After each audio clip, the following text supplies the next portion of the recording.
Hey everybody, welcome back to the Overwatch channel on YouTube. If you were trying to make a prison for spirits, energy beings from a dimensional realm that's much higher than the one we are in now, how different would you make that prison than the world we're already living in? Why is this the last theory that people want to ever look at? Why are there so few people that actually want to consider the possibility that a lot of the things that people try to forge into something benevolent is actually not really good? When if you take a look at all the data and evidence and compare it to a model of reality like that, that's the model that fits best. That we're souls or spirits or energy beings imprisoned in physical bodies, reduced down to a material perception, cut off from our normal telepathic communication abilities, possibly being farmed for energy or some other reason we're imprisoned here, recycled through reincarnation.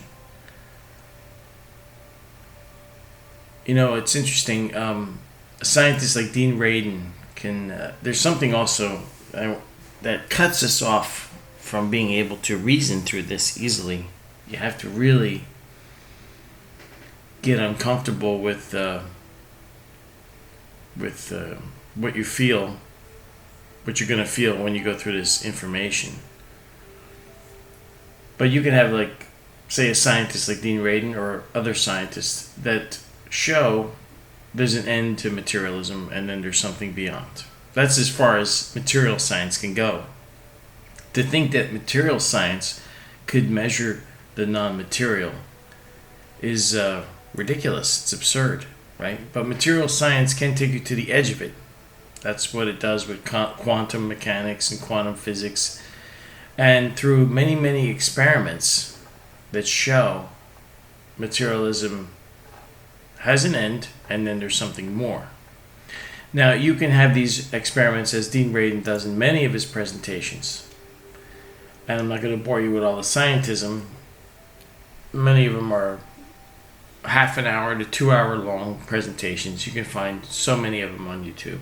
And then check his source material.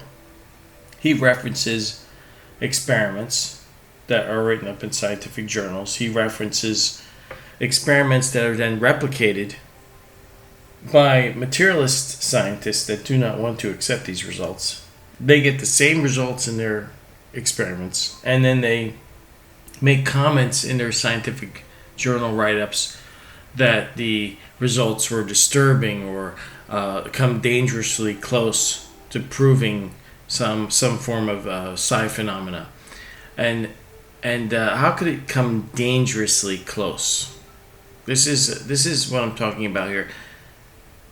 See, scientists are just humans. Humans are biological machines that spirits have been imprisoned inside, and the human body and the brain are designed. The brain especially is a processor. It's not a producer of consciousness. It's a processor of consciousness, and it is designed to F you up when you try to reason through certain things. How else do you explain 6,000 years of humans repeating the same societal mistakes over and over again, resulting in war, tyranny, death, and destruction? We are meant to be kept in chaos so that we cannot find time enough to think as a whole, to get out of here as an entire unit or collective, I guess you could say.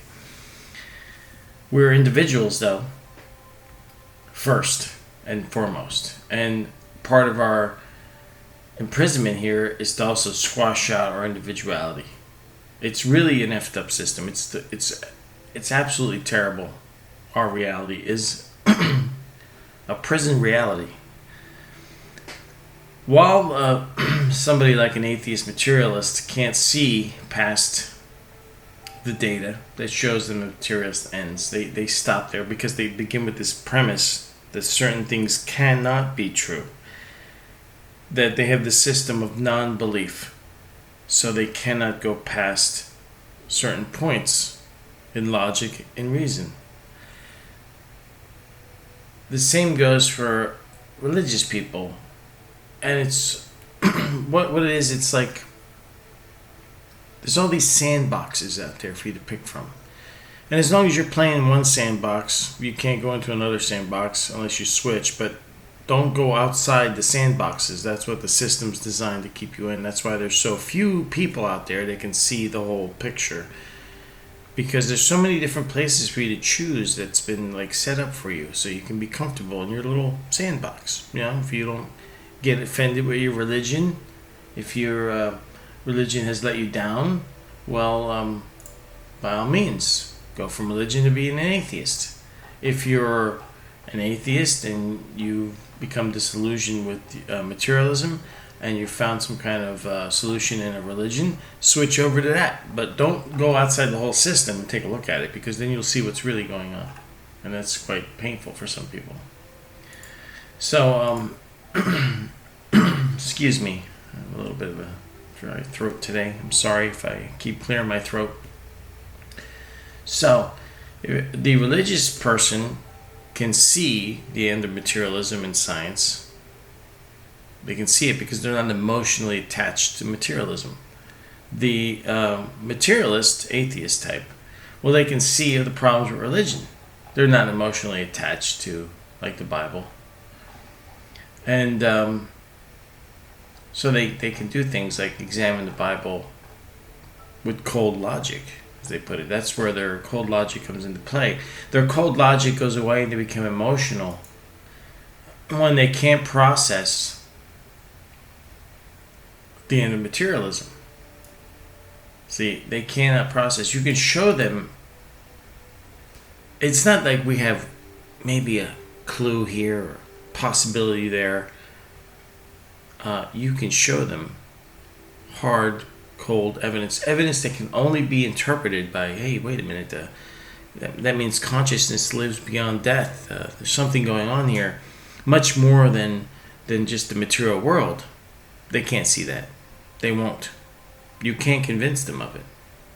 Unless they themselves, as an individual, are open to change their own mind, to fight their own cognitive programming from their sandbox, then they can get out of it. But if you're trying from the outside to change somebody's mind like this, they won't change their mind. It doesn't matter how fantastic of a piece of evidence you have. And the same goes for the religious. So you have the atheist that will chronicle the death in the Bible. What I'm about to show you is that this number comes woefully short of the actual number. So common totality of death caused in, say, the Old Testament and in some places in the New Testament, total 2,800,000 to almost 25 million. Because some numbers have to be estimated, like the flood account. Now, some religious people will tell you that the flood killed the Nephilim and blah, blah, blah, the thing. But there are other killings in the Bible that cannot be justified like that. So, now these actually are not correct numbers, because what they total is the numbers of people that lives were cut short and therefore, like, murdered. At the command of God or Yahweh, who the Gnostics thought of as the Demiurge. The Demiurge, which is an interesting concept.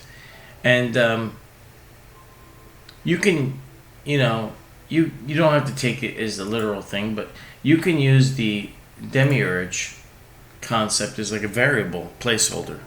The Demiurge could represent whatever that force with intelligence, means, and motive that has either altered our material existence or created it in the first place, and why we're here. So it is that concept of that I look at it that way. It makes sense that way, to me anyway. So how many people did die in the Bible? Well, you really got to go to the book of Genesis, and the clues are right there. So first you have the God makes in the book of Genesis, what Christians believe. And I want you to keep this in mind. I want you to balance basic Christian beliefs of today with what the Bible actually says. This is very interesting how I'm going to demonstrate just how screwed up human thinking can be, and how many cognitive dissonance is like a brain function. I believe it's like firmware in the physical brain, because the physical brain and the body are designed to cripple, crush, handicap, and limit your ability to think.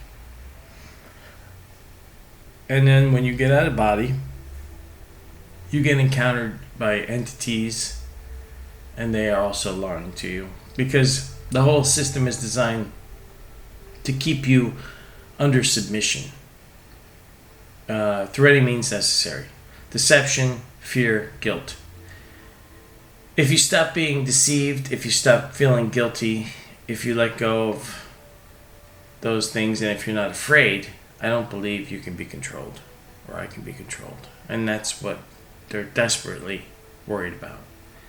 But let's just go into just how deep cognitive biases can be, and how a Christian looking at this video, and remember I used to be one, and I went through a whole education as one, all the way through high school in Catholic schools, and so I completely understand the mentality, and that's why I'm choosing this religion over, say, another one, although I've looked at other ones and they all have the same issues, they all have the same problems. So it's not like I want to pick on Christianity. And I do want to say that Christians, because of their core beliefs, core Christian beliefs, they are good people that have adopted a dogma of the supernatural that doesn't fit reality, and in fact causes them inner turmoil.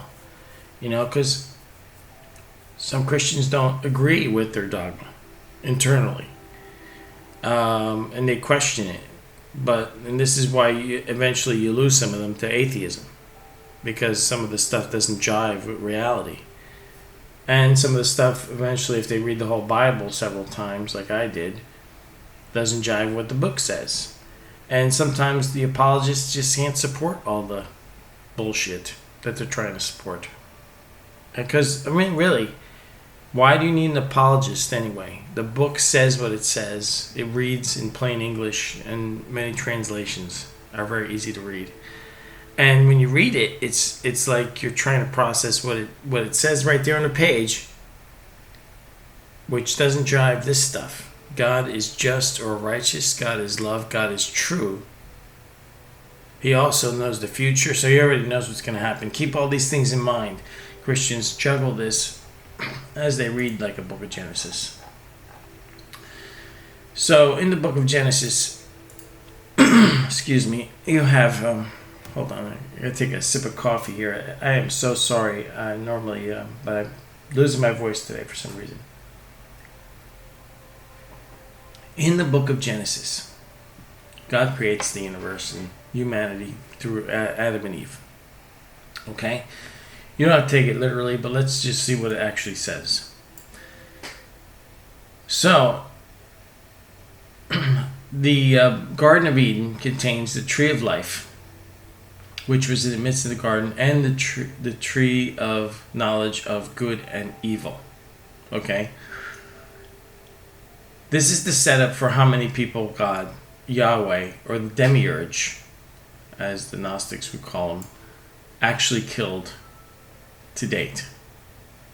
And it's not that number you saw before. So, God instructs Adam, "You may surely eat of every tree of the garden, but the tree of knowledge of good and evil you shall not eat, for in that day you shall die." Now, every tree, that includes this tree of life, which is very important. We'll get back to that in a moment.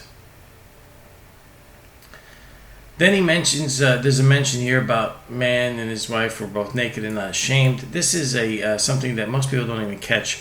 It is a cultural reference. Because obviously there are cultures around the world where nakedness is not really anything to be ashamed of. There's plenty of places you can go in the world today where, nude beaches and stuff like that, we're just not to be ashamed of. This is a cultural thing being reflected here. So it's interesting that that's in there, because that reveals that the book that's supposed to be the Word of God may not be. That's just another clue there. But then we have this: the serpent was more crafty than the other beasts of the field. Now this is where this serpent figure that people interpret as many different things, Satan, Lucifer, etc., but really never specifically gets identified as just a serpent in this story. And it's more crafty than the rest. But keep in mind then that God made him that way, because according to the book, I'm just using the book's own text to explain the text. This is what Christians always demand, fundamentalist Christians, that the Bible needs to justify the Bible. So I'm using the Bible's own words here. If God created everything, and he created everything, and he knows everything ahead of time, he creates this serpent and he makes him more crafty than the rest because he made everything. Right? That's logic. Okay, now, as we all know, the serpent deceives Adam and Eve. Keep it in mind now, it's clear in the biblical text that they were not ashamed. They don't know the difference between good and evil. Now, in American, and probably in other places around the world, I'm sure there's other places, other countries that use Canada, I'm sure in many European countries. If you can't tell the difference between good and evil, if you honestly don't know the difference because of some mental state that you are in, you cannot be held liable for criminal acts. You're deemed to be mentally incompetent. And therefore, instead of a prison, you would go to like a mental institution or a psychiatric facility where you could be housed as a mental patient, because that's the truth. If you can't understand the duality between good and evil, or right and wrong, or lawful and unlawful, all these things are dualistic concepts. The book of Genesis here is explaining a dualistic concept. Then you cannot possibly be held liable for a criminal act, because you can't possibly know you did anything wrong. Okay? But the book of Genesis creates man and woman without the knowledge of good and evil, then gets instructed with the rule that they can't possibly fully grasp the consequences of. On top of that, they are deceived into breaking the rule. On top of all this, they're deceived. So it's not like God walks away and they go, I know he said not to eat the fruit, but maybe we should try it. Or I know he said not to access the tree of knowledge of good and evil, but maybe we should do it anyway. It's not like that. They were deceived. So to be held, now keep in mind, they are held culpable at this point for this violation, with all that in mind that you just had. Now, this is key here. Genesis. Behold, the man has become like one of us. This is key, because most people think that there's only one God. But according to the Bible, and many other beliefs, but according to the Bible itself, and you can look at the work of Michael Heiser, who's a Christian researcher. He's a in-depth study of the Bible. I'm sure he wouldn't agree with my conclusions, but he admits that the Bible makes it clear there's more than one God, but Yahweh demands to be the ultimate God. Is he, or is he just some crazed demiurge? Well, let's find out. The book here, so he says, "Behold, the man has become like one of us in knowing good and evil." Oops. Maybe you shouldn't put that tree in the middle of the garden then, right next to the tree of life, huh? "Now, lest he reach out his hand and take also of the tree of life and eat and live forever. Therefore the Lord sent him out of the garden." So, now we know what the tree of life is for. We could eat from the tree of life anytime we wanted to, according to this part here. Verse 8. In 22, we learned that it's to live forever, and now that's removed. So, how many people did God kill in the Old Testament, or Yahweh, or Demiurge? How many people died? Does anybody know? Is it this number that the atheists throw out here? This number? I'm about to show you what number is, but keep in mind these core beliefs: just, righteous, love, true, omnipresent. Okay. All right. So, studies have been done to try to figure out the total number of human populations that have ever lived. And the number is a little shocking, but basically, to today, if you count people that are alive today also that are going to die, you're looking at 107 billion people. 107 billion. Now, I know that there's some apologist fundamentalist out there that might be viewing this video, and they might believe that the earth is only 6,000 years old, so they might revise that number down somewhat. But that is so wrong right there, that you're going to revise the number of people that have been allowed to die that had nothing to do with the decision made, alleged decision from the book of Genesis, that was a decision based out of a deception, based out of a mindset that legally in no court in America you could be found guilty of any crime if you can't tell the difference between good and evil. See, that's why criminal insanity defenses here are so rare. You have to prove that you cannot distinguish between right and wrong. But the Bible actually says that humanity was created that way, and then was given a rule to be decided upon doing something right or wrong, or good or evil. All this, somehow, Christians can read that text. Somehow atheists miss this. I don't know how, because they're not really attached to this Bible. And just like, they can block themselves. How do you explain blind people being able to see for the first time out of body? How do you explain all the verifiable out-of-body experiences that we have from near-death experiences? You can't. So you become like the religious people, able to juggle contradictory information in your brain because it's designed to keep you from seeing the truth. You want to talk about a demiurge? 107 billion deaths. I can see why. And the Gnostics, the early Christian Gnostics from ancient times, they didn't have that number. But I can see why the modern day Gnostic would come to the similar conclusion. Archons, Gnostics, whatever they actually are, I don't know for sure. But you can see how the concept fits. You can take the prison planet, reincarnation trap, reality, prison, matrix model and apply it to virtually all the dilemmas that people have when they're trying to figure this stuff out. And guess what? It all fits perfectly, like a glove. I found this new site. I put it in my links on my site, overwatchproject.com. The search for life after death is from some woman named Jennifer. She's a researcher like me, much like me, trying to find the truth through data and evidence. And she has very thorough research on her site. And I found this article here. Think you understand reincarnation? Think again. So I read this whole article and I realized that she is still processing information like I was before when I was trying to figure this out. You could see all the logical juggling she's trying to do to make sense of the reincarnation phenomena. But if you look at it as, wait a minute, it's designed to blank us out. We never actually learn anything. People just keep going through the same bullshit over and over again.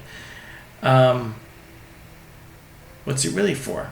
Well, if you look at it as a system to keep you blanked out, dumbed down, incapacitated, handicapped, then and this is a very thorough article she writes here, and then the whole thing makes sense. She struggles to make sense of it here. She struggles to make sense of it.